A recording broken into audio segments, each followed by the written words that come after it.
Hello.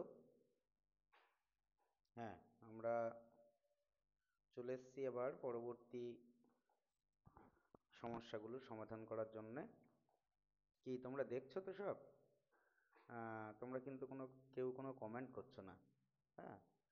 আহ, না বুঝতে পারলে অবশ্যই কমেন্ট করবে। আর আমার চ্যানেলে আসা মাত্রই চ্যানেলটাকে তোমাদের জন্যই আর কি এটাকে সাবস্ক্রাইব করে রাখবে, এবং যত বেশি পারো বন্ধু বান্ধবদের মাধ্যমে শেয়ার করবে। কালকে সম্ভবত আমি কত নম্বর প্রবলেমসটা, 18 নম্বর প্রবলেমসটা করেছিলাম। আজকে চলো 19 নম্বর প্রবলেমসটা স্টার্ট করা যাক। তোমরা বইটাকে সামনে রাখবে, কেমন? বইটাকে সামনে রাখলে তোমাদের সুবিধা হবে। বলছে 19 নম্বর প্রবলেমটাই বলছে 48 মিটার লম্বা এবং 31.5 মিটার চওড়া এক খণ্ড নিচু জমিকে 6.5 ডেসিমি উঁচু করার জন্য ঠিক করা হয়েছে। এবার পাশের 27 মিটার লম্বা এবং 18.2 মিটার চওড়া একটি গর্ত করে মাটি তোলা হবে। ঠিক আছে, গর্তটি কত গভীর হবে? এখন প্রশ্ন হলো, দেখো, একটা নিচু জমিকে ভরাট করব পাশের এক খণ্ড ইয়েকে আহ, গর্ত করে। এখন গর্তর আমাদের কি দেয়া আছে? দৈর্ঘ্য দেয়া আছে, প্রস্থ দেয়া আছে, গভীর কতটা সেটা বের করতে হবে। তাহলে প্রথমে যেটা আসি, নিচু জমি যেটাকে আমরা উঁচু করতে চাইছি সেটার আহ, দৈর্ঘ্য কত? তাহলে আমরা এখানে লিখি আহ, নিচু জমির দৈর্ঘ্য কত আছে? 48 মিটার। আচ্ছা, নিচু জমির আমাদের কি দেয়া আছে? চওড়া মানে প্রস্থ। আহ, প্রস্থ সেটা দেওয়া আছে কত? 31.5 মিটার। আর নিচু জমিটার গভীরতা সমান দেওয়া আছে আমাদের 6.5 ডেসিমিটার। দেখো এইখানে ভালো করে লক্ষ্য করো, এটা কিন্তু ডেসিমিটারে আছে। তাহলে কি করব আমরা? এটাকে মিটারে নিয়ে আসবো, নচেত আমাদের ভুল হবে। তাহলে মিটারে যদি আনতে হয়, দেখো আমরা এটা কি করব? 0.65 মিটার। তাহলে নিচু জমিটির আয়তন কত হবে?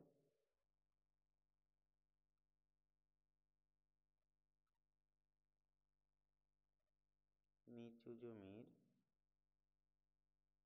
আয়তন সমান, আমরা আয়তনের ফর্মুলা যেটা জানি, যে দৈর্ঘ্য গুণ প্রস্থ গুণ উচ্চতা এত ঘন একক।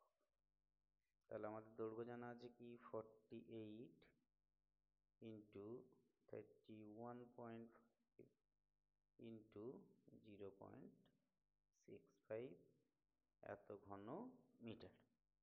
আচ্ছা থাক, এটাকে আমরা ক্যালকুলেশন করব না, এটা আমরা গুণ করার ভুল করব না, এইভাবে লিখে রেখে দেবো। এইবার আমাদের যে গর্তটি করা হবে, গর্তটি লম্বা কতটা হবে এখানে দেওয়া আছে, সেটা আমরা লিখি। দেখো, আবার গর্তটির দৈর্ঘ্য কত হবে? 27 মিটার। গর্তটির প্রস্থ কত হবে? 18.2 মিটার। এবার ধরি, তাহলে আমরা এখানে ধরি গর্তটির গভীরতা সমান এইচ মিটার, সবকটা মিটার আছে, আমরা মিটার ধরলাম। তাহলে এবার দেখছি এখানে তাহলে গর্তটির আয়তন কত হতে হবে সেটা আমরা বের করি। গর্তটির আয়তন কত হবে, সেটা হবে 27 × 18.2 ইন্টু এইচ এত ঘন মিটার। এখন দেখো এইখান থেকে মাটিটা নিয়ে গিয়ে আমরা এইখানে ভরছি, এখানে ভরছি। তার মানে কি দুটোর আয়তন নিশ্চয়ই সমান হবে, নচেৎ সম্ভব নয়। তাহলে আমরা এখানে কি করব দেখো, এখানে আমরা কি করতে চাইছি, তাহলে আমরা লিখি এখানে শর্তানুসারে, কি শর্তানুসারে, 27 × 18.2 ইন্টু এইচ সেটা ইকালস টু 48 × 31.5 ইন্টু 0.65, और এইচ সমান পাচ্ছি 48 × 31.5 ইন্টু 0.65।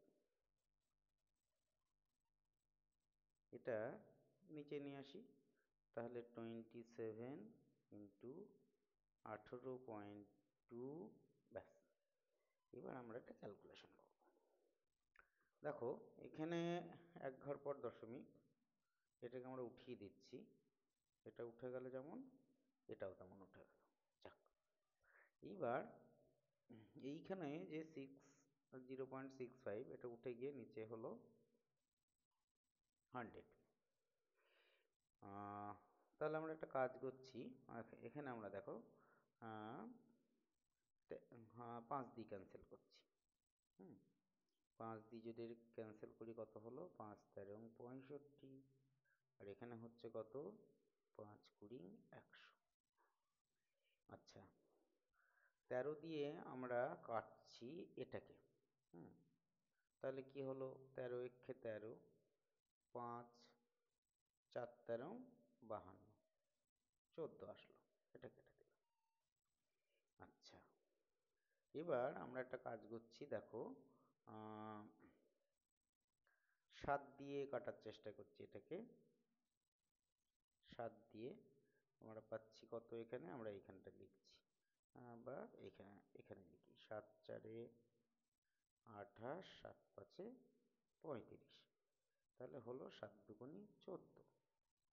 আচ্ছা, এই 2 আর এই 2, এই যে 2 2 2 4, হ্যাঁ, 4টা আমরা এখান থেকে কেটে দিচ্ছি, ফলে এখানে পড়ে থাকছে 10, আর এখানে 4, এটা হচ্ছে 12, হলো 12। আচ্ছা, 3 দিয়ে কাটি এটাকে, 3 × 4 = 12, আর এখানে হচ্ছে আমাদের 3 × 9 = 27, এটাকে যদি কাটি 45, 5 × 9 = 45।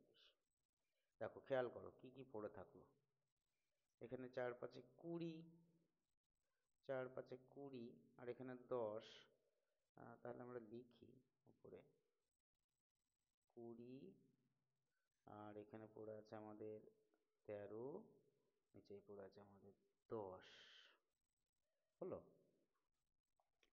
তাহলে আমাদের ও সরি, এই 13টা আমরা কেটে দিয়েছিলাম, 13টা কেটে দাও, তাহলে 13টা এখানে হবে না, তাহলে এইটা ক্যান্সেল হয়ে যাচ্ছে, হচ্ছে, তাহলে পড়ে থাকছে কত আমাদের,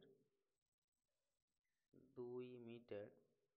এইখানে এখানে 5 দিয়ে 5 × 13 = 65, তারপরে 13 দিয়ে আমরা এটাকে কেটেছিলাম, 13 × 13, 4 × 13 = 52, পরিষ্কার। তাহলে আমরা লাস্টে আমরা একটা আনসার লিখে দেবো আমরা এখানে, যে গর্তটা 2 মিটার গভীর হবে। পরিষ্কার, কোনো অসুবিধা নেই। এইভাবে ক্যালকুলেশন করো, যাতে করে ভুল হলেও সেটা শোধরানোর একটা সুযোগ থাকে আর কি, বোঝা যায়। ছোট ছোট করে ক্যালকুলেশন হবে, কিন্তু যখনই তোমরা গুণ করবে তখন একটা বড় আকৃতির সংখ্যা চলে আসবে, সেখানে কিন্তু ক্যালকুলেশনে অনেক এরর চলে আসবে। যদি যদি পার্টিকুলার কোনো ভ্যালু না চাই, তাহলে আমরা কষ্ট করে গুণটা করব না। আচ্ছা, চলে আসি আমরা নেক্সট পেজে। আচ্ছা, নেক্সট পেজে আমরা করলাম কত নম্বর অঙ্কটা? 19 নম্বর অঙ্কটা। আহ, চলো এবার 21 নম্বর অঙ্কটা করি। 21 নম্বর অঙ্কটা একটু বড় টাইপের অঙ্ক, কিন্তু খুব সহজ অঙ্ক। আমাদের বলছে 21 নম্বর অঙ্কটা, আমাদের তিনতলা ফ্ল্যাটের তিনটি পরিবারের দৈনিক জলের চাহিদা যথাক্রমে 1200 লিটার, 1050 লিটার এবং 950 লিটার, তিনটি পরিবারের। এবার কি করছে, জলের চাহিদা মেটানোর পরও 25% জল ট্যাঙ্কিতে যাতে মজুদ থাকে এমন একটা ট্যাঙ্ক বসাতে হবে। এবার সেই ট্যাঙ্কের জন্য যে জায়গাটা পাওয়া গেছে সেটা হলো 2.5 মিটার দীর্ঘ, 1.6 মিটার চওড়া। এবার জায়গা পাওয়া গেছে, তাহলে ট্যাঙ্কটি কত গভীর করতে হবে? এটা খুবই সিম্পল একটা ক্যালকুলেশন। দেখো, এখানে গভীরতা বের করব আমরা, এখানে মিটারে দেওয়া আছে কিন্তু আমাদের জল যেটা আছে সেটা লিটারে দেওয়া আছে। তাহলে অবভিয়াসলি এটাকে আমরা কি করব, ডেসিমিটারে নিয়ে আসবো স্বাভাবিকভাবেই।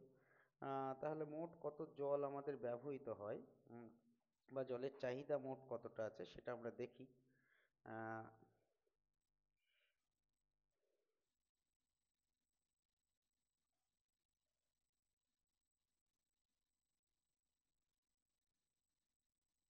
মোট জলের চাহিদা আছে আমাদের 1200 লিটার, 1050 লিটার আর 950 লিটার, হলো এত লিটার।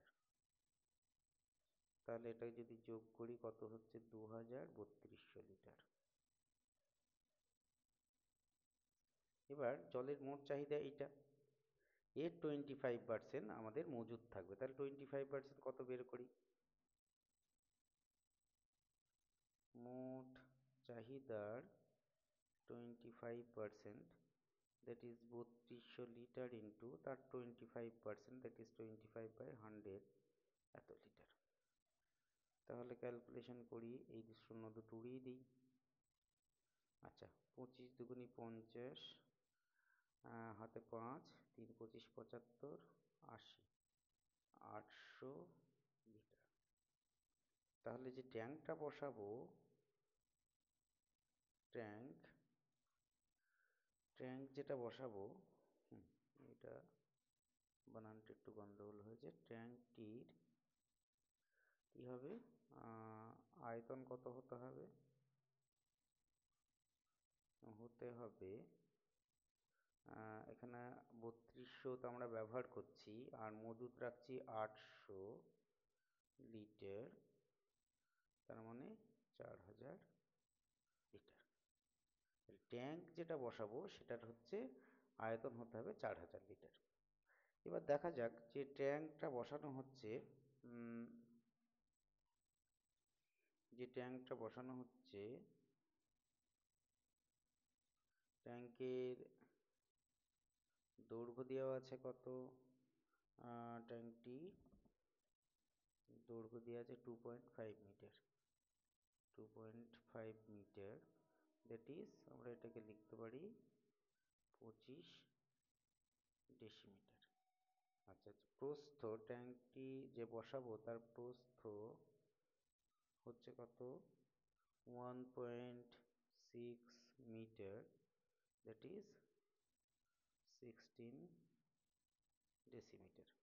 এবার ট্যাঙ্কের যে গভীরতা, কতটা গভীর হবে আর কি, সেটা বের করতে বলেছে। গভীরতা সমান H মিটার, আমরা এখানে ধরি ট্যাঙ্কের গভীরতা H মিটার। তাহলে ট্যাঙ্কের আয়তন কত হবে? ট্যাঙ্কের আয়তন সমান 25 × 16 × H ঘনমিটার। এখন দেখো, এই আয়তনটা এটার সাথে সমান হতে হবে, এই যে 4000 লিটার তার সাথে সমান হতে হবে। আমি পাশে করছি। তাহলে কি পাচ্ছি দেখি আমরা,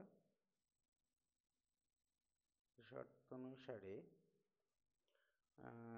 25 × 16 × দ্যাট ইজ 4000। তাহলে কি হচ্ছে, H = 4000, এখানে 25 × 16, 4 দিয়ে কেটে দাও, 1000, 4 4-এ 16। আচ্ছা 25 দিয়ে কাটি, 4 25 140, এটা দিয়ে কেটে দাও 10। তাহলে এইচ ইকালস টু 10 ডেসিমিটার। এখন 10 ডেসিমিটার সমান আমাদের কি জানা আছে? 1 মিটার। এই গেল একটা পার্ট অঙ্কটার। এই অঙ্কটার আর একটা পার্ট আছে। বলছে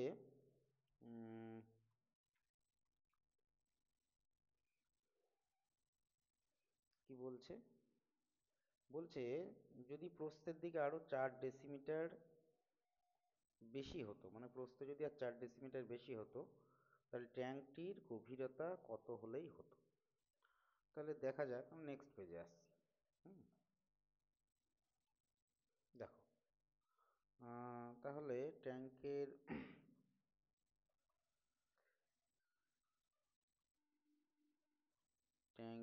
প্রস্থ 4 ডেসিমিটার বেশি হলে প্রস্থ হবে কত? প্রস্থ হবে, আমাদের আগে প্রস্থ ছিল কত? ট্যাঙ্কের প্রস্থ ছিল 1.6 মিটার বা 16 ডেসিমিটার।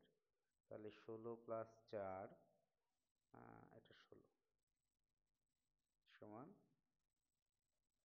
20 ডেসিমিটার। দৈর্ঘ্য যা ছিল তাই, ট্যাঙ্কের দৈর্ঘ্য যা ছিল তাই, সেটা ছিল কত? 2.5 মিটার, দ্যাট ইজ 25 ডেসিমিটার। তাহলে আমরা এবার ধরি গভীরতা হবে, গভীরতা সমান এইচ ডেসিমিটার। তাহলে দেখি ঘনফল কত হবে? ঘনফল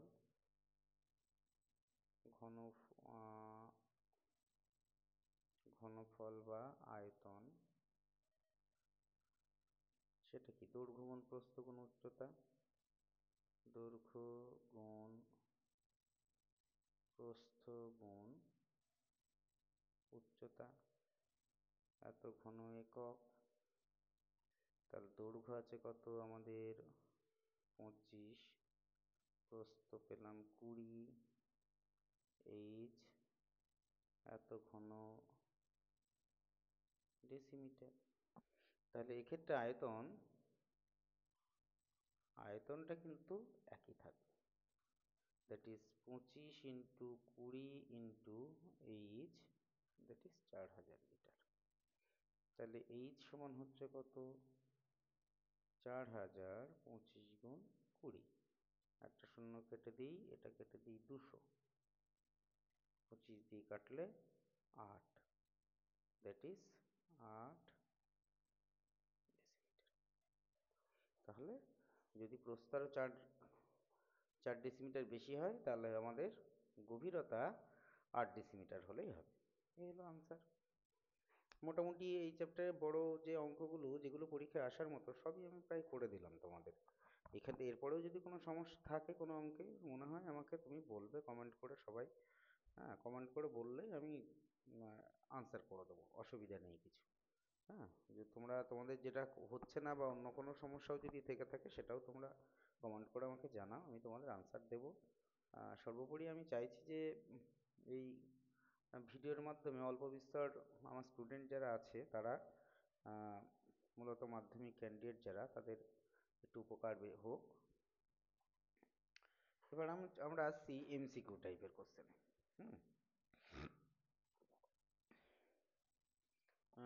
এমসিকিউ একদম প্রথম অঙ্ক, যেটা বই নিয়ে বসবে তোমরা, বই নিয়ে বসবে, বই না হলে কিন্তু বুঝতে পারবে না। একদম প্রথম যেটা, পেজ নাম্বার 75, প্রথম যেটা, এটি সমকোণী চৌপলাকৃতি বাক্সের ভিতরের আয়তন দেওয়া আছে 440 ঘন সেন্টিমিটার এবং ভূমিতলের ক্ষেত্রফল দেওয়া আছে 88 বর্গ সেন্টিমিটার। তাহলে সমকোণী চৌপলে দেখো বিষয়টা কিছুই নেই এখানে। আমাদের ভূমির ক্ষেত্রফল দেওয়া আছে, আমাদের জানা আছে, আর ঘন আয়তন দেওয়া আছে। আমাদের জানা আছে, যেহেতু এমসিকিউ, আমি খুব বেশি লিখবো না। আয়তন ইকুয়ালস আমরা জানি কি, ভূমির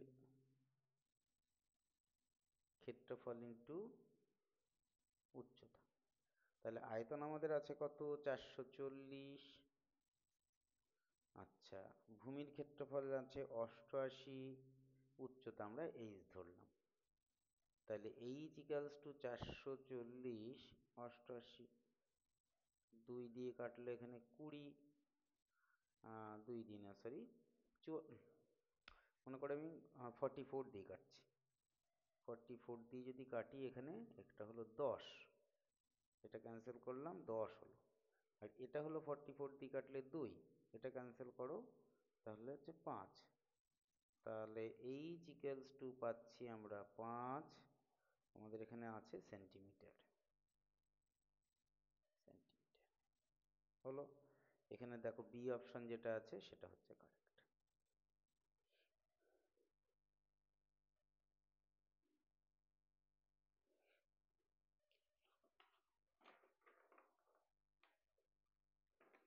নেক্সট প্রবলেমে আসি। বলছে একটি আয়তঘনাকার গর্তের দৈর্ঘ্য 40 মিটার, প্রস্থ প্রস্থ 12 মিটার, গভীরতা 16 মিটার, সবকটা মিটারে দেওয়া আছে। ওই গর্তের মধ্যে বলছে 5 মিটার দীর্ঘ, 4 মিটার প্রশস্ত, 2 মিটার পুরু তক্তা রাখা যাবে কটি, কটি তক্তা রাখা যাবে? তাহলে দেখো একটা বড় ইয়ে আছে আমাদের, মনে করো বড় একটা ফলক আয়তঘনাকার আছে। 2 নম্বর অঙ্কটা, মনে করো একটা আয়তঘনাকার ফলক এরকম আছে। আমি খুব সংক্ষেপে ছবি এঁকে বোঝাচ্ছি তোমাদের।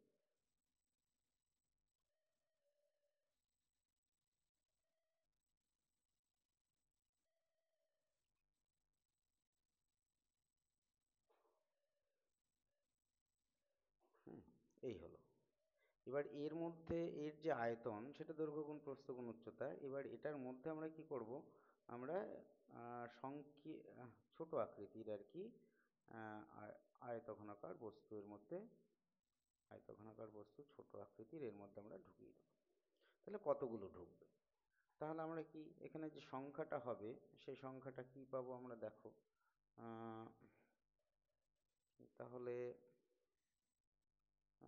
যেটা গর্তের মধ্যে তক্তা,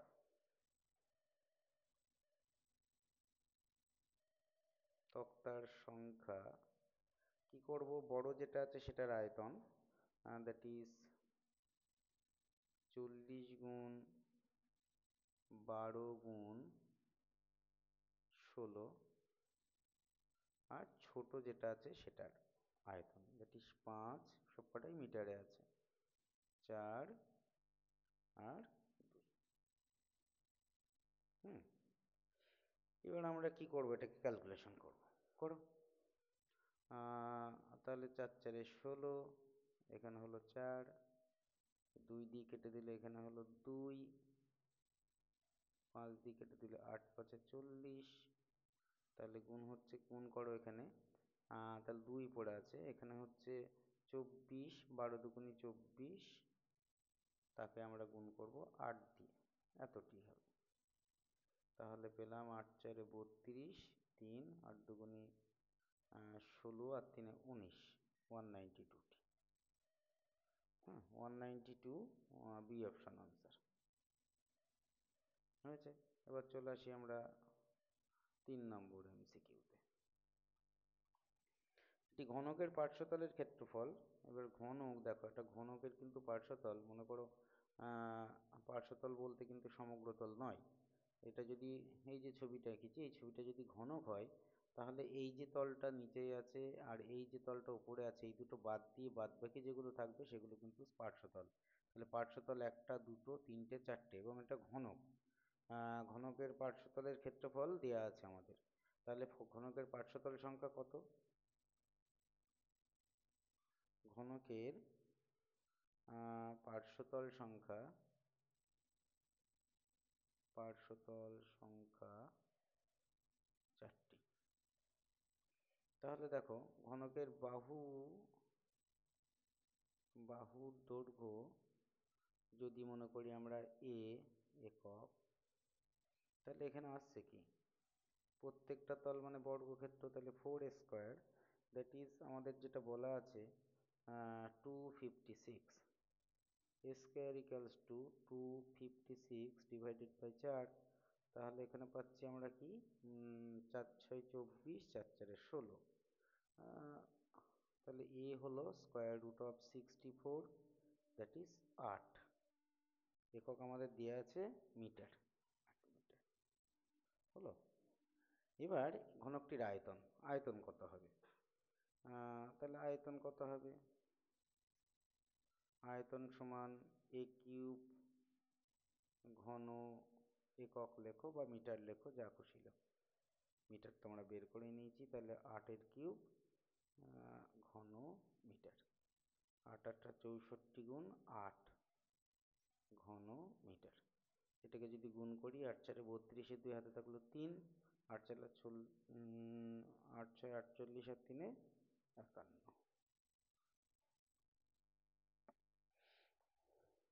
512, মানে ডি অপশন আনসার।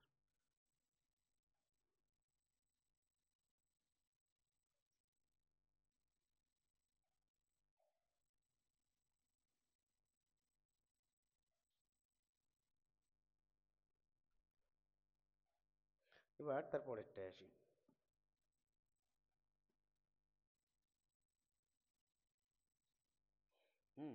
দুটি ঘনকের আয়তনের অনুপাত দেওয়া আছে 1:27। তাহলে দেখো ঘনকের আয়তনের অনুপাত, তাহলে ঘনক দুটির বাহুর দৈর্ঘ্য যদি A1 আর একটা যদি A2 ধরি, তাহলে এদের আয়তনের অনুপাত, that is A1 cube by A2 cube equals to 1/27। এটা দেওয়া আছে। তার মানে A1 by A2 গোটাটার whole cube সমান আমরা এখানে লিখতে পারি 1/3 whole cube, that is A1 by A2 equals to 1/3। এবার বলছে ঘনক দুটির সমগ্র তলের ক্ষেত্রফলের অনুপাত। তাহলে সমগ্র তলের ক্ষেত্রফল মানে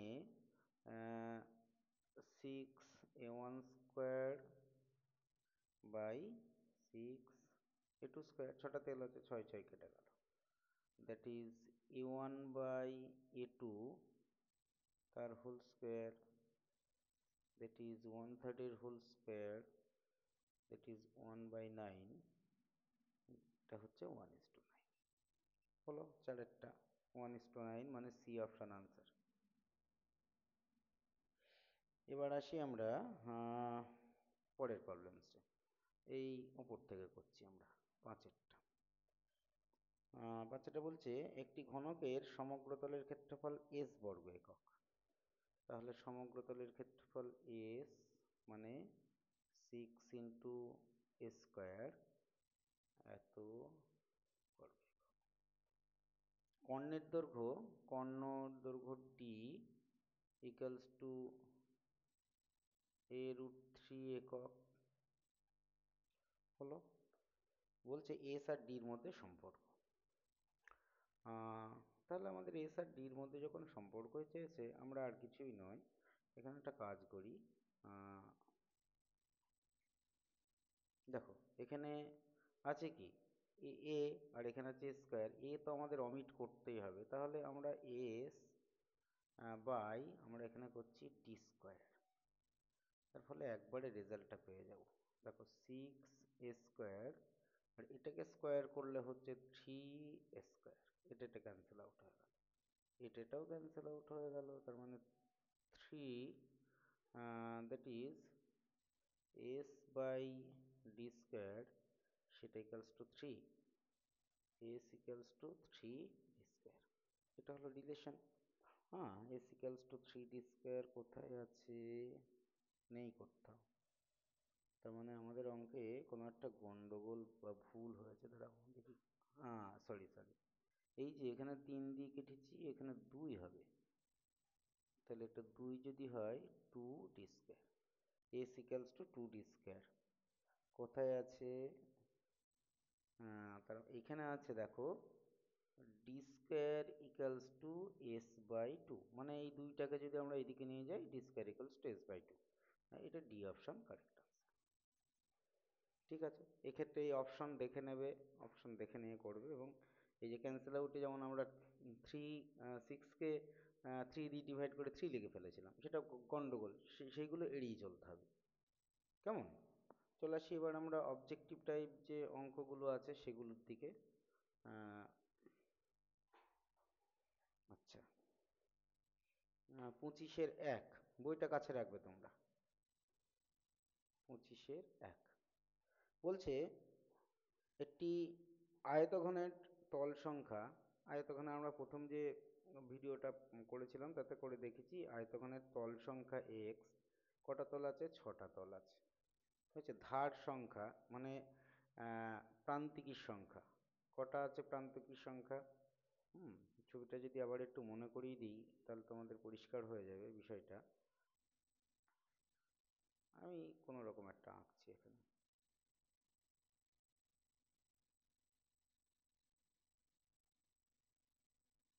এজ বা ধার বা প্রান্তিক, হ্যাঁ, কটা হলো দেখো নিচেই, 1টা 2টো 3টে 4টে, ওপরে 4টে 8টা, এই একটা 9টা 10টা 11টা 12টা, তাহলে মোট ধারের সংখ্যা প্রান্তিকের সংখ্যা 12টা।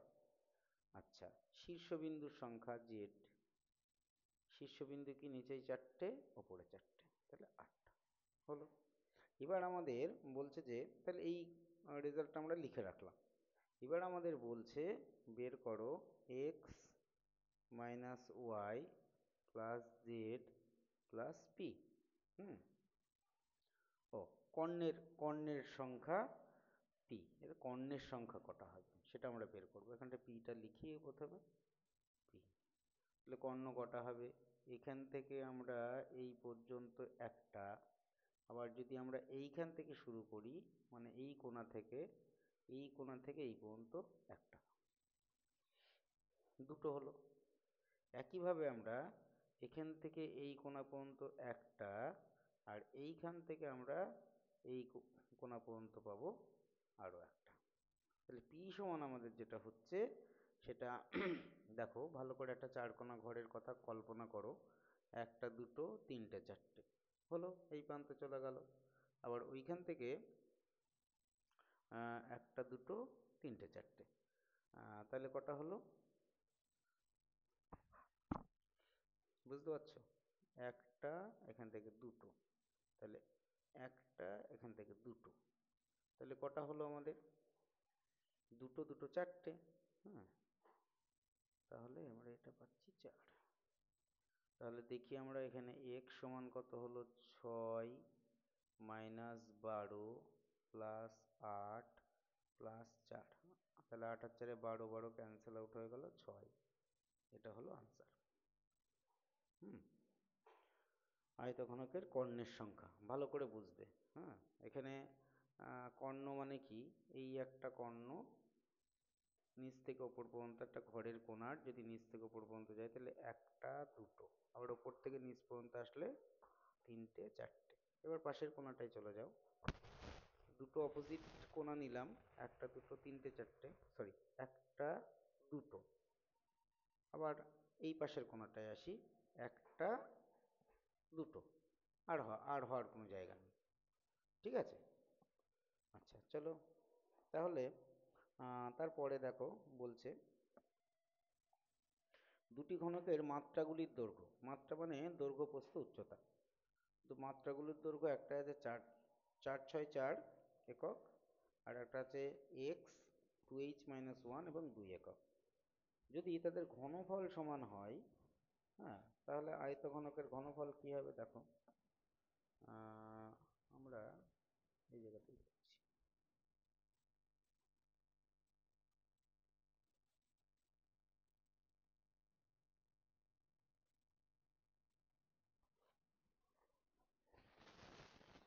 ঘনফল সমান আমাদের জানা আছে দৈর্ঘ্য ইন্টু প্রস্থ ইন্টু উচ্চতা এত ঘন হলো। এবার দুটোর ঘনফল সমান, তাহলে আমরা কি করব দেখো, আমরা এখানে এইচ বের করব। তাহলে দৈর্ঘ্য গুণ প্রস্থ গুণ উচ্চতা, সেটা ইকুয়ালস টু, এটার আছে দৈর্ঘ্য গুণ প্রস্থ গুণ উচ্চতা। তাহলে 2h-1 ইকুয়ালস টু আমরা পাচ্ছি 4 × 6 × 4 ডিভাইডেড বাই 8 × 2। তাহলে 4 × 2 = 8, 2 × 2 = 4। এখানে হচ্ছে দেখো 2h-1 equals to 6, that is 2h equals to 7, h equals to 3.5। এটা আনসার আসলো।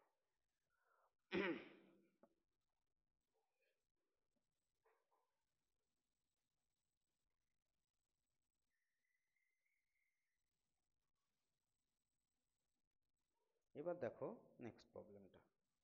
একটি ঘনের প্রতিটি ধারের দৈর্ঘ্য 50% বৃদ্ধি পেল, ঘনকটির সমগ্র তলের ক্ষেত্রফল শতকরা কত বৃদ্ধি পাবে? এর আগে এই টাইপের একটা অঙ্ক করেছিলাম, পরের পেজে আসছি আমি। হ্যাঁ, অঙ্ক করেছিলাম, সেটা কমানো হয়েছিল এবং আয়তন দিয়ে অঙ্কটা ছিল, এটা ক্ষেত্রফল দিয়ে আছে। তাহলে চলো ঠিক আছে, বিষয়টা বুঝতে পারলে কোনো অসুবিধা নেই, তাহলে এমনিই পারবে। তাহলে আমরা ধরি ঘনকের ধারের দৈর্ঘ্য সমান একক। তাহলে ঘনকের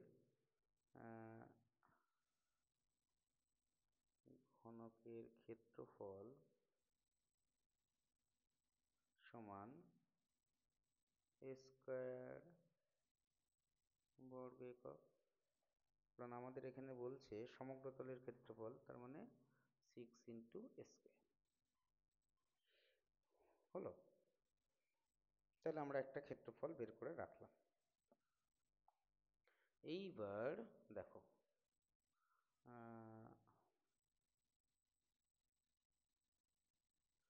দৈর্ঘ্য বৃদ্ধি পাচ্ছে কত? বৃদ্ধি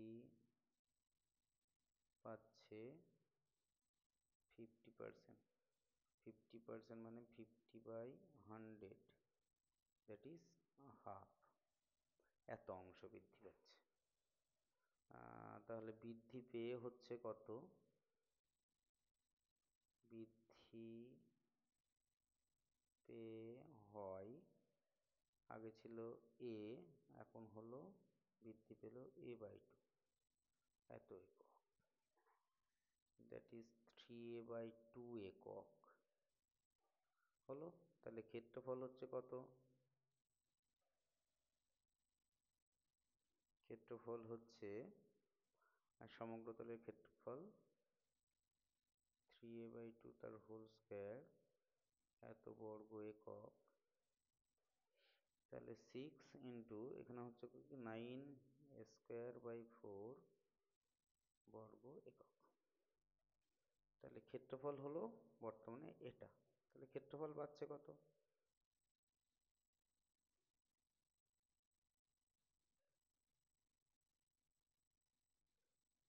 আগে ছিল, এখন হলো বেড়ে হলো এটা, আগে ছিল 6 স্কয়ার। তাহলে 6, এখানে আমরা লিখছি 9 স্কয়ার/4 মাইনাস 6 স্কয়ার, এত বর্গ একক। 6 কমন নিলাম, 9 স্কয়ার মাইনাস 4 স্কয়ার/4 এত বর্গ একক। এখানে দিচ্ছি বা একটা ক্যালকুলেশন এখানে করে দিই, 6টাকে আমরা রেখে দিচ্ছি, কারণ আছে দেখাচ্ছি। 6 ইন্টু 5 স্কয়ার/4 এত বর্গ একক। তাহলে আমাদের বলছে শতকরা বৃদ্ধি। শতকরা বৃদ্ধি কি করে বের করতে হয় আমরা জানি, এখান থেকে করছি। তাহলে শতকরা বৃদ্ধি সমান, যতটা বৃদ্ধি পেয়েছ সেটা প্রথমে যেটা ছিল ক্ষেত্রফল সেটা ইন্টু এখানে 100%, তাহলে বৃদ্ধি পেল কত?